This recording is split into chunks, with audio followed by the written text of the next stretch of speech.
How do I start my own business? Being my own brand would be totally legit. I want to be the next Gary Vee. My dream is to be on Shark Tank. I'm just gonna Google it. I mean, I'm awesome at social media. What could go wrong? Oh my God.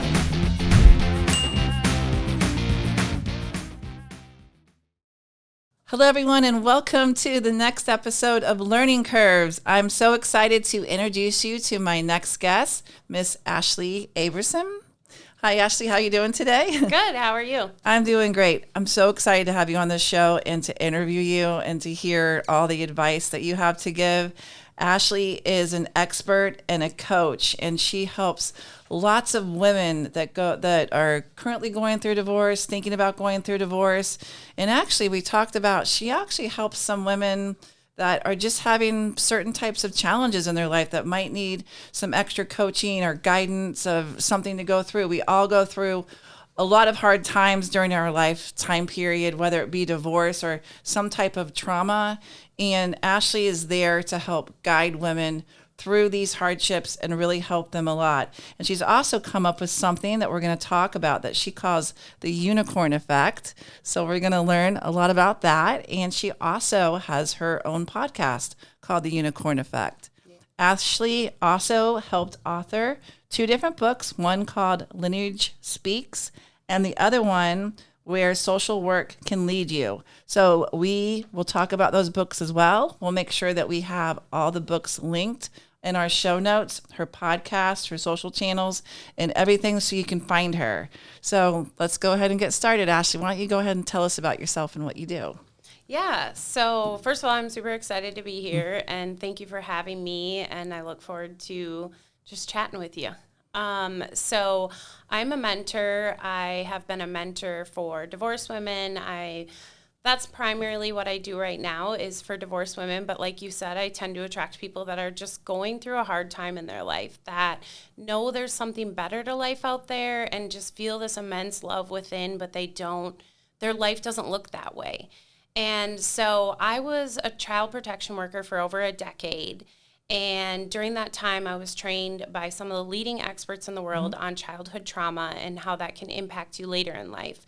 So I took my expertise of that and created what I call the unicorn effect method. It's a lot of inner child work and just getting back in touch with that part of ourselves that's all knowing, that carries our feelings, that gut feeling you get that as adults we've been taught to not listen to. Right. We just look the other way, and later we're like, oh, I knew that person wasn't good. I had that feeling. Well, that is our inner child, the one that knows it all. So I do coaching. I work one-on-one with a lot of people at minimum 6 months. I also do have a 6-week fast track course, fast track to harnessing and honoring the power of your inner child. I do plan to reopen that coming up here soon. And like you said, I've co-authored a couple books. I have a 3rd one that's going to be coming out soon, and I'm in the midst of writing my own book. And I do have a podcast, The Unicorn Effect. Ultimately, I just want to walk with people on their journey to their own inner knowing and to start being able to live that life that we're placed on this earth to live, is just filled with love and abundance and opportunity, and yeah, that's about me. I love it. So I think when we were talking, and you got divorced yourself, and actually I've also been divorced as well, and is that what kind of got you thinking about, hey, there could be something there based on the career that you had been trained on, and then going through a divorce yourself, you thought this is something that maybe you learned something yourself from your divorce that you could actually take to other women. Can you talk a little bit about that? Yeah. So, I mean, I went into the social work field, which no one goes into the social work field for money by no means. Right. So I've always had this helping heart where I've really wanted to impact others and impact the world. And then I went through a divorce and I completely fell apart. I self-destructed. I was on a mission to kill myself without literally killing myself. Instead, just proving to myself that I was unworthy of love from anyone else. And so I had awful actions that hurt myself. I was at the bar every night. I was taking multiple men home. I just was really going to prove to people that I was an unworthy human being. And then I was placed on a performance improvement plan at work and was told that I had to do what was called reflective supervision at the time. And this lady, Jess, she was one of the supervisors.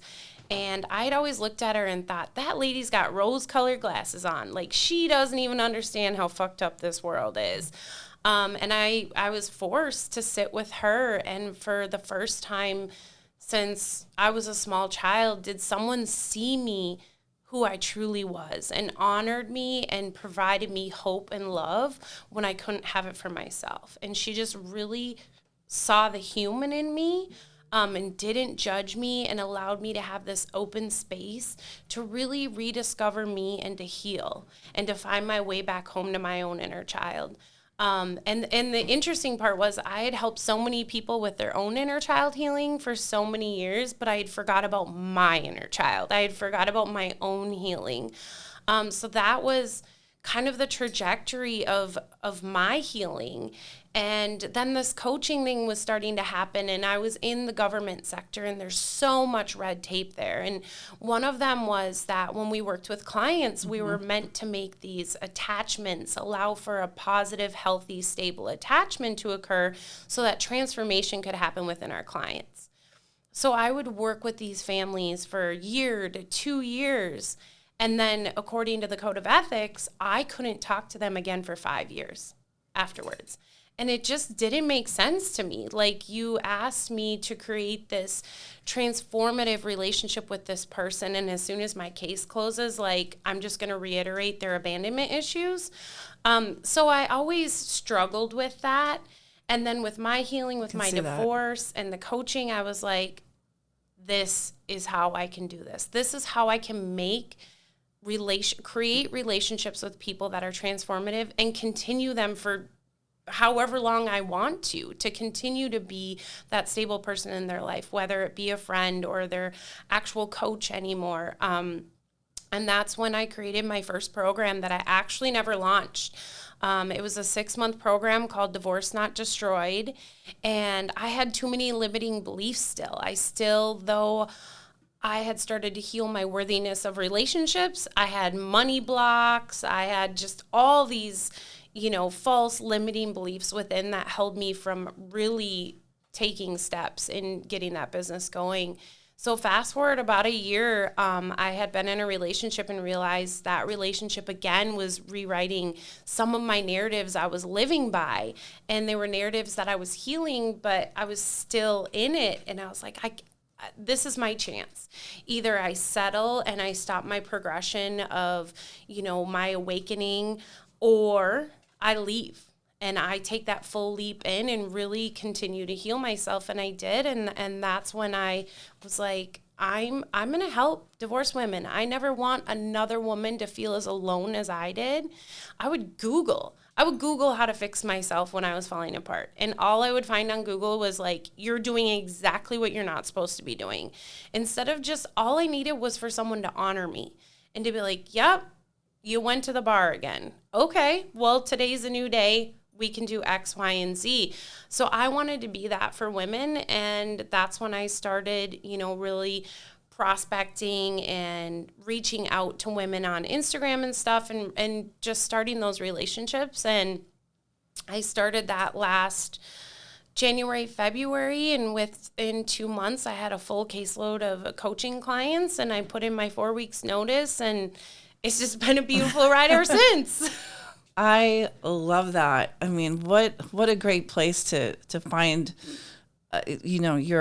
this new career that you're doing right now, and to help people and the coaching, and it's such a place that is needed, because I know myself that when I went through my divorce, it was extremely lonely. I lost all my friends afterwards, had to build new friends up, also starting new relationships right afterwards, because we all want to jump on right with somebody right away, and realizing down the road that was probably not the right thing to do, and because you're not comfortable with yourself, and you just find yourself making more and more wrong decisions that you tend to learn from over time. But I wish that there would have been something like that for me, to somebody like you that I could have talked to, because I didn't. I mean, I think I tried to go to some therapists and things like that, but Yeah. it just, for whatever reason, it didn't work for me. But I think for your type of program that you provide,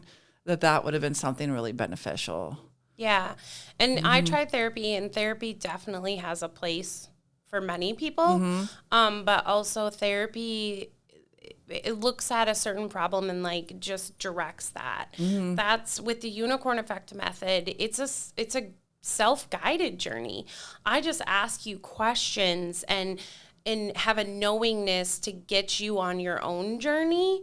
So whatever comes up is what comes up. We don't just pinpoint a specific problem and just laser focus in on that. Because in all reality, you're a holistic being. Yeah, you're going to have more than one problem Yeah. you're dealing with, Yeah. for sure. Yeah. So that's what I love about it. Yeah, so talk to me a little bit more about the unicorn effect and how you came up with it, and how you see that working for some of the people that you're mentoring right now. Yeah, so the name the unicorn, first of all, growing up, I was a tomboy. I was into Teenage Mutant Ninja Turtles, Batman, all those things. So unicorns were not like a part of my life at all. And I had a spiritual mentor and went on a spiritual journey with him. And he was like, "How do you feel?" And it was like the first time I fully felt authentically me and felt safe being authentically me, no matter how it was received by someone else.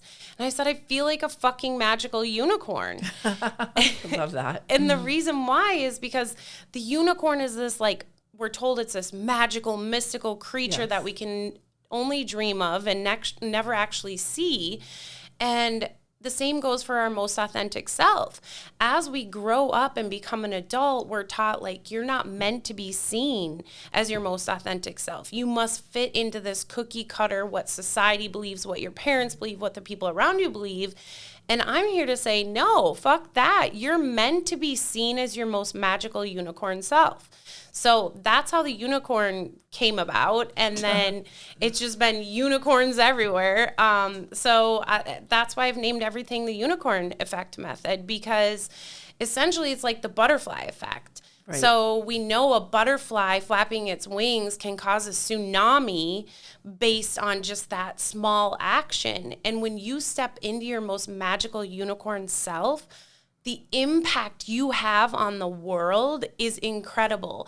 Just by being at a store and someone cuts you off, say in the parking lot, your old reaction may have been anger and hatred and flip them off. But when you're authentically being yourself and just filled with that love and understanding of other beings and empathy and all of that, you may have instead, like, said hi or thank you or whatever may be, and then that person goes home and instead of, yelling at their spouse, is nice to their spouse, and before you know it, one person turns into 7 billion very quickly. So I see you stepping into your unicorn has the same impact as the butterfly effect, therefore it's the unicorn effect. I like it. The unicorn effect also helps you impact other people. Constantly. Yeah, I like it. Yeah. You have a good experience, you might give it back to somebody else. And exactly. They take it home instead of being mad. Now they're happy. Pay it forward. Yeah, nice. At CEA Marketing, we take your business, your passion, and your why, and we sell it. If you're unsure where to start marketing your company, CEA Marketing is here to help. Our team at CEA has tons of experience and top-notch training, which helps you take all the stress and confusion out of marketing your own business. After years of working with large companies like Pulte Homes, the Outback Bowl, and Metro Places, we guarantee the successful implementation of a marketing strategy. So some of the women that you've mentored, can you talk about, maybe give me a specific or a couple of different examples of how you've helped them or how you've seen them change after going through the coaching with you? Yeah. So I can tell a story of one of my clients. She is in her 50s, and She went through a really, really awful divorce. She was really close to her mom and her sister, and she had a really great best friend. Well, after the divorce, all these people started turning on her. And through our discussions and different modalities I used to help her uncover what she was living by as the definition of love to her, we found out that when she was 3 years old, her mom always made Easter dresses for her and her sister that were pretty much identical. But for some reason this year, her Easter dress was a little different. And she didn't like it. And she told her mom that. And her mom just pretty much told her, you need to deal with it. This is your dress. Which to some that just may seem like, okay, whatever. But for her, she stored that in her body as a piece of trauma. And it became a part of her narrative of what love meant. Love could only be received by her if someone was treating her like crap or telling her that she was not good enough to have something that was as beautiful as her sister, per se. And the reason why is because she was, first of all, at a very impressionable time in her life, in her childhood, and because it was given to her by the person that she is learning what love is. So by uncovering that, she was actually seeing a guy when we realized this and really uncovered it, and he was constantly like giving her flowers and being super nice, and she was like, this is creepy. Well, in all reality, it wasn't creepy. It was that's not how she receives love. So she saw it as creepy. She needs someone to treat her like shit in order for it to feel like love. Well, because we uncovered that, she then became aware. So we got to rewrite what love meant to her. And now she's able to accept love on a different level because now she understands how she was seeking love prior. Yeah. I see a lot of women like that, they don't know what to do unless someone's treating them really bad. Mm-hmm. And I hear like, oh my gosh, this guy, he bought me a flower or he did this. Ew. Like, I don't know if I could, I'm like, that's actually a really good thing. Exactly. And that's actually really rare when you find that. But I understand it because I was the same way too. Mm-hmm. Yeah. And that's why, like, if you think a lot of movies and, pop culture is all about, oh, everybody wants the bad guy.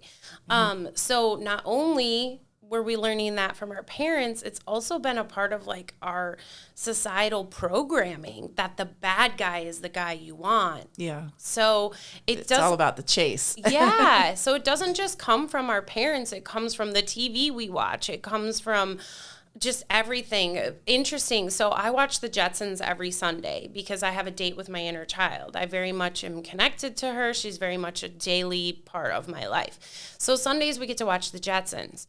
And it's now actually become like a research project to me because what the Jetsons shares is like, you go to work, your boss treats you like shit, but you still become the best employee ever.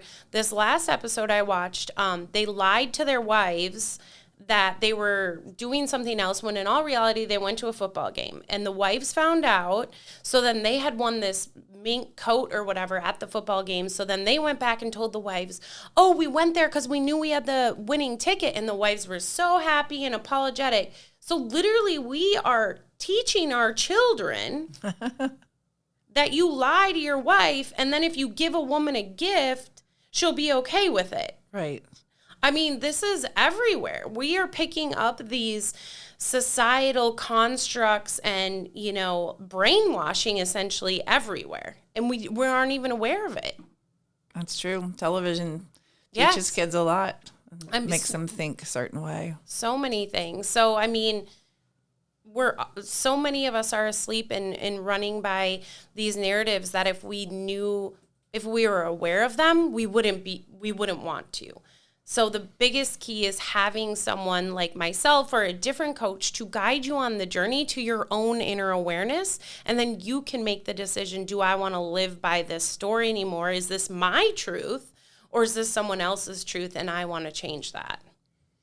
Is there any type of advice you could give someone to help them find like what that thing might be that's making them act the way they do or making them feel the way they do about certain situations to help get them out of it? Like how can they reach her inside that voice? Oh, their inner child? Yes. So, I mean, the biggest thing is just really being intentional. So, inner child is essentially your feelings. She communicates through your body. Like I said earlier, that gut instinct you have, that is your inner child. That is your all-knowingness. So just start listening. Start listening to your body and try to step away from your mind. Journaling, I hated journaling. I absolutely hated journaling until I went on this journey of my transformation. Journaling is the holy grail. It is the place where you can get your thoughts out on paper and they become more clear to you of like, oh, this is why I'm doing this. So I would just encourage you to journal and really start listening to your body and see what happens. When you go meet someone and you feel that inside, like, oh, this person isn't a good fit, listen to it one day. And the more you listen, the louder it gets. Because you've locked that child up for years. So I always tell my clients, like, imagine if you locked a 2-year-old in a bathroom for decades.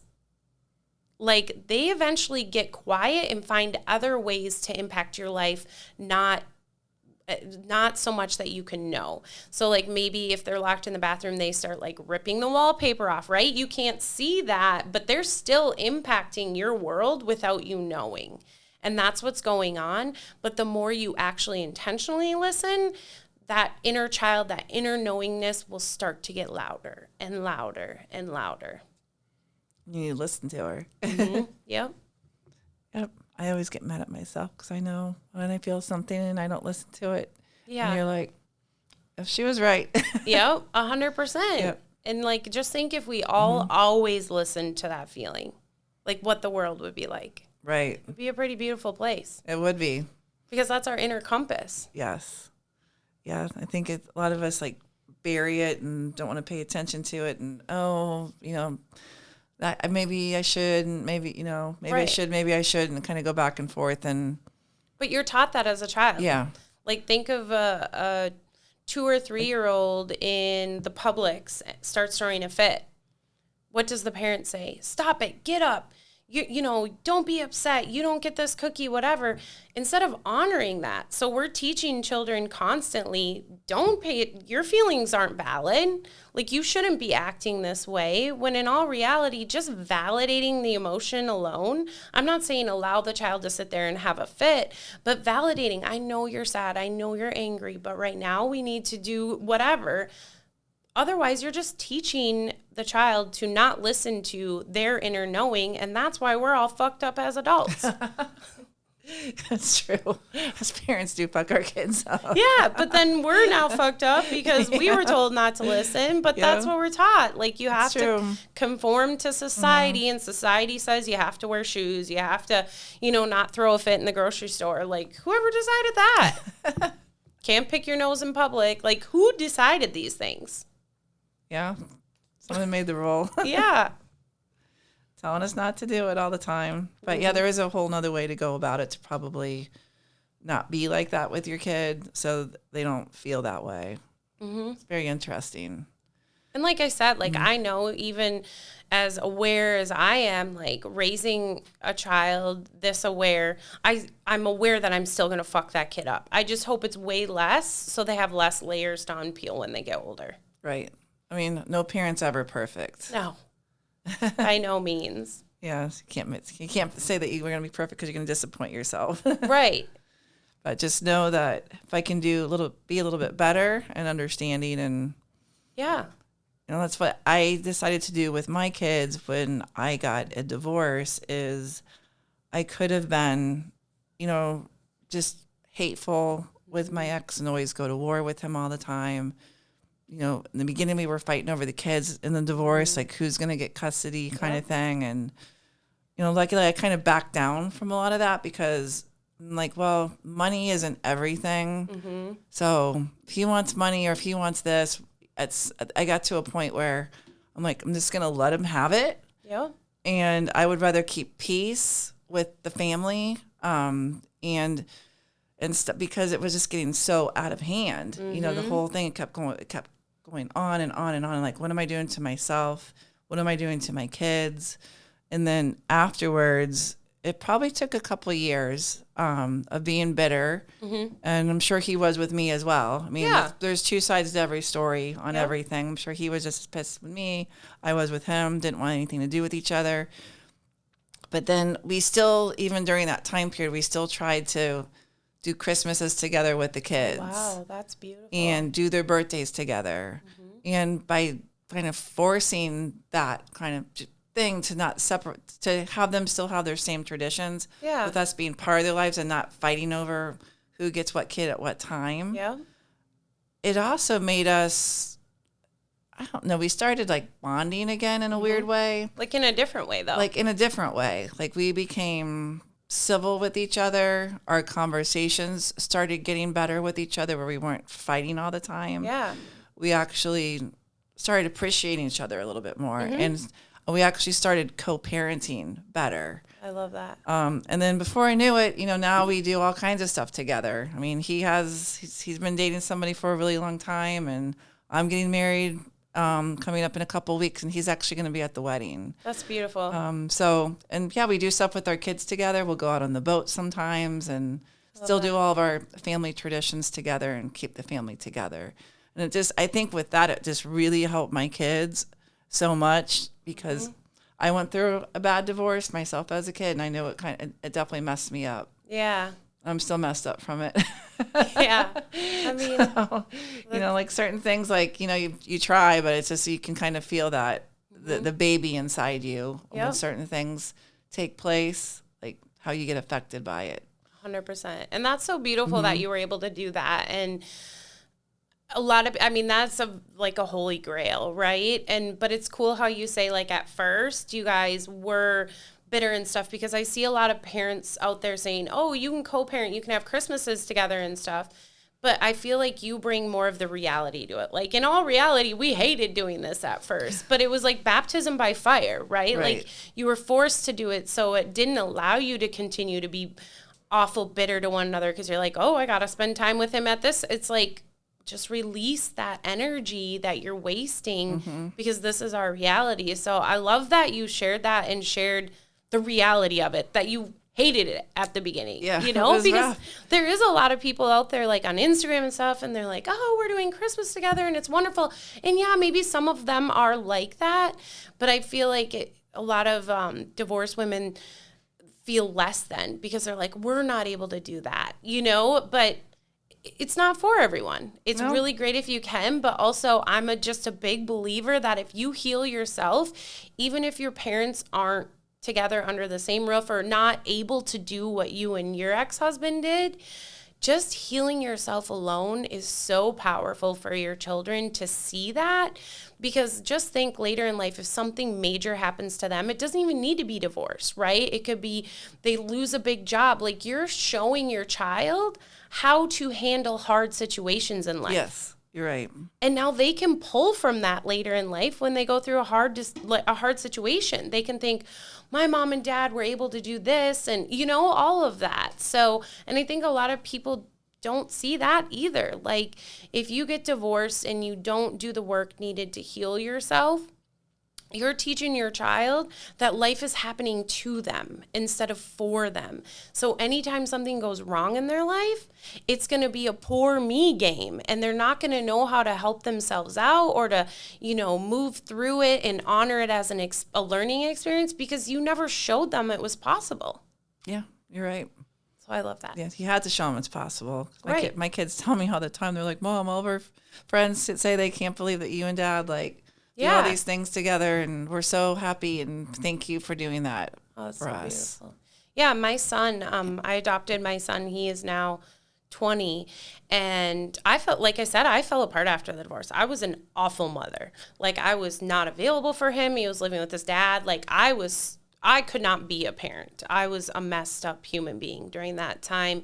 And I've healed myself. And now he's able to see that because that divorce was hard for me. He was 15 years old. He was going into high school. All these That's rough when you're in high school and your parents divorce. Right. And it was 2 days before he went to his first day of 9th grade that I moved out. It was a very transitional time for him. Oh, yeah, that's big. But now he knows that that's not a crutch. Like when he has issues and stuff, he has seen how I've made it from the depths of the darkness to where I am now. So I've been able to be a light for him and his own healing as well. Like I 100% own that I fucked him up.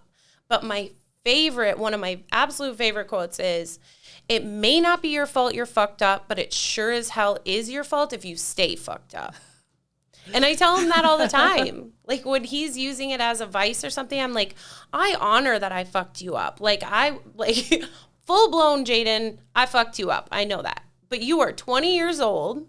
It is your fault if you stay fucked up, because you have every opportunity to see this as a growth experience and to better yourself for the future. So I love that. That saying is perfect. I remind myself of it all the time. Yeah, it's okay if you were there, but if you stay there, then that's not good. But if you try to heal yourself, your kids see that, then they're going to have a lot more respect for you. Right, in themselves. And in themselves. You're right, because it will affect them some way. Oh, 100%. I'm sure a lot of the things that I've done and did probably during my divorce probably affect my kids. Yeah. And probably will, unless they can find a way to deal with it. Mm-hmm.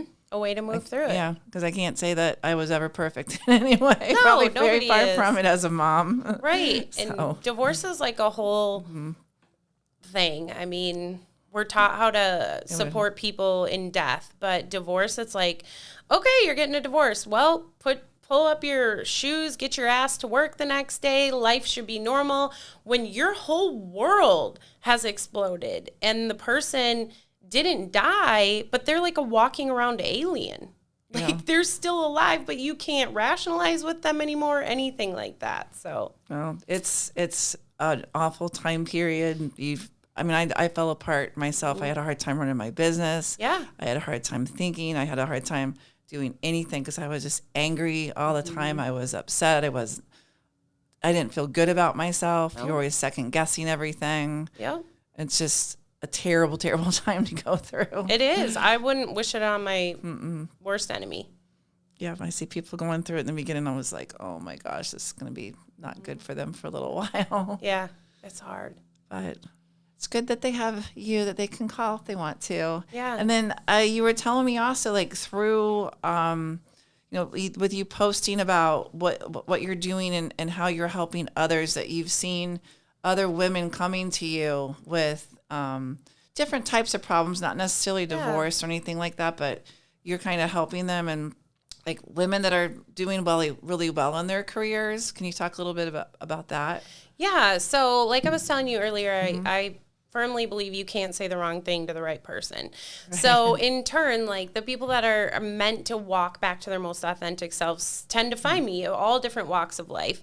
And I find that a lot of women, I think, personal development right now is really big and really lifting that veil and stepping into your most authentic self. So I tend to attract a lot of women that suffer from worthiness issues within and just feeling unworthy of love, but they know there's something more out there. And yeah, it's a beautiful journey with them as well, because I think we all have so much to offer this world, but when we don't feel worthy of it, then we hold back. Yes. And we play safe and we pretend to be a chameleon or what we think everybody else wants us to be, when I'll go back again. I believe you're meant to be seen as your most magical unicorn self. And that's really hard for people to see that, because when you are truly being yourself, you are not for everyone. And we are taught that we want everyone to love us. Yeah, and that's just not possible. It is not. I mean, it's possible. Like, trust me, I was a chameleon for years. Like, I could have dinner with, royalty all the way down to the homeless guy. And I knew exactly how to speak to them, who they wanted me to be. Like, I was never my truest self. But were you comfortable when you were doing that? No, because I was burning my soul. Yeah. My soul is like, this is not who we are. This is not us. When you're around people and you're trying to pretend that everything's okay and you're having fun with it, and your inside's going, oh my God, just get me the hell out of here, please. I mean, I was like an actor 24/7. Like, I was not me. But when I really stepped into my, truest self, I started to see that I rubbed a lot of people the wrong way. And in the past, when I did that, when I would have rubbed someone the wrong way, I would have tried to overcompensate and change to get them to like me. And now I just see it as I was that person. They're seeing in me what they wish they had in themselves. And I honor that. I honor that part of their journey. And I honor that I'm not for everyone. I have a lot of fucking energy. Like, I am very loud and in your face and filled with love. I mean, like, when you walked in, you went to give me a handshake. I'm like, do you hug? Like, I'm a hugger. I'm all I those. love that, though. I'm all those things. And just because someone doesn't resonate with me doesn't mean I need to become someone else. And I think so many of us, the Especially vast majority, women are like that. Oh, yeah. Men so much, I think they're okay just hanging out in their... You'd be surprised. You'd be surprised how much men feel that they need to be something else. They need to be that real masculine, True. hold up the relationship. So theirs is like on the other side of the spectrum. They're taught they can't cry. They're taught they're not supposed to feel emotions. And so I just really have been just attracting women that want to feel free. They want to not worry about that. They want to just be. And being is amazing.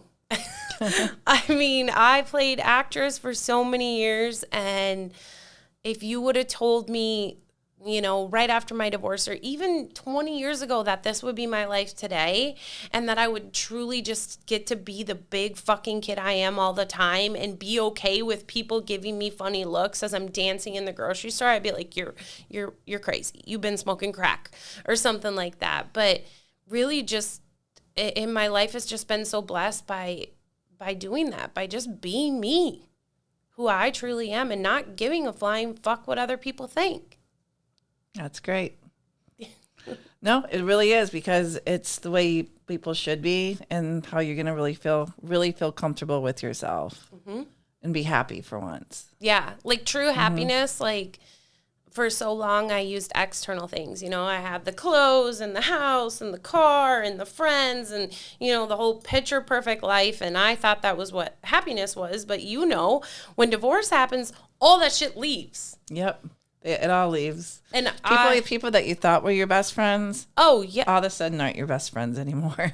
They run the other way, or they're talking about you behind your back, everything else. So they start unfriending you on Facebook and because it's like they think you forming have their the own plague. cliques. Yeah, they think you have like the plague, like your divorce is contagious or something.